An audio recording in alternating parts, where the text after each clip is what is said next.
नमस्कार मैत्रिणींनो, श्री स्वामी समर्थ. आजच्या भागात पुन्हा एकदा तुमचं मनापासून स्वागत आहे आणि नेहमीप्रमाणेच सोप्या, सुंदर आणि झटके पडणाऱ्या अशा 3 रांगोळ्या मी घेऊन आलेली आहे. तर ह्या तिन्ही रांगोळ्या शेवटपर्यंत नक्की बघा, व्हिडिओ स्किप न करता बघा. जर रांगोळ्या आवडल्या तर लाईक करायला, कमेंट करायला आणि अशा युनिक रांगोळ्या बघण्यासाठी सबस्क्राईब करायला अजिबात विसरू नका. जर तुम्ही अजूनही सबस्क्राईब नसेल केलं, विसरला असाल किंवा नवीन असाल चॅनलवर तर नक्की सबस्क्राईब करा आणि रोज तुमच्या दारासमोर एक नवीन रांगोळी काढा, एक ॲट्रॅक्टिव्ह रांगोळी काढा, जेणेकरून तुमच्या दाराला नक्की शोभा येणार आहे. तर या तिन्ही रांगोळ्या तुम्ही शेवटपर्यंत स्किप न करता बघा आणि या रांगोळ्या नक्की दारासमोर काढून बघा, ट्राय करा. एखाद्याला जर रांगोळी नसेल येत तर रोज रांगोळी काढा, तुमची आपोआप प्रॅक्टिस होईल आणि तुम्हाला नक्की रांगोळी येईल. मी गॅरंटी देऊन सांगते मैत्रिणींनो, खरंच येईल रांगोळी. रांगोळी काढणं एवढं अवघड नाही आहे. एकदा प्रॅक्टिस झाली, तुम्हाला शेप्स काढता आले वेगवेगळे तर नक्की रांगोळी जमते. छोटे छोटे शेप काढून बघायचे, मग एक दिवस त्याचीच सगळे शेप वापरून एक रांगोळी काढायची, नक्की जमेल.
आपली पहिली रांगोळी तर काढून झाली. खूप सोपी होती आणि एकदम सोप्या पद्धतीने, साध्या पद्धतीने काढलेली रांगोळी होती.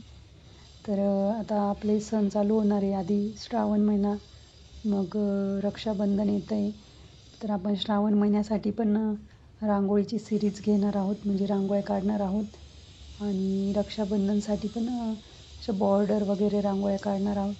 तर तुम्ही नक्की व्हिडिओ चेक करत राहा आणि त्या रांगोळ्या तुम्ही पण घरी काढून बघत राहा. बघत जा रोज, की म्हणजे तुम्हालाही जमतील. सोप्याच राहणार आहेत त्या पण रांगोळ्या.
काय मग मैत्रिणींनो, होत्या ना एकदम सोप्या आणि सुंदर ॲट्रॅक्टिव्ह रांगोळ्या. तुम्हाला नक्कीच आवडल्या असणार आहे अशी मी अपेक्षा करते. आणि अशाच युनिक, ॲट्रॅक्टिव्ह आणि छोट्या कमी जागेत काढता येणाऱ्या रांगोळ्या बघण्यासाठी भेटूया पुढच्या भागात म्हणजे उद्याच्या भागात. तोपर्यंत रांगोळीची प्रॅक्टिस करत राहा, रांगोळी ट्राय करत राहा, नवीन रांगोळी शिकत राहा. धन्यवाद. बाय.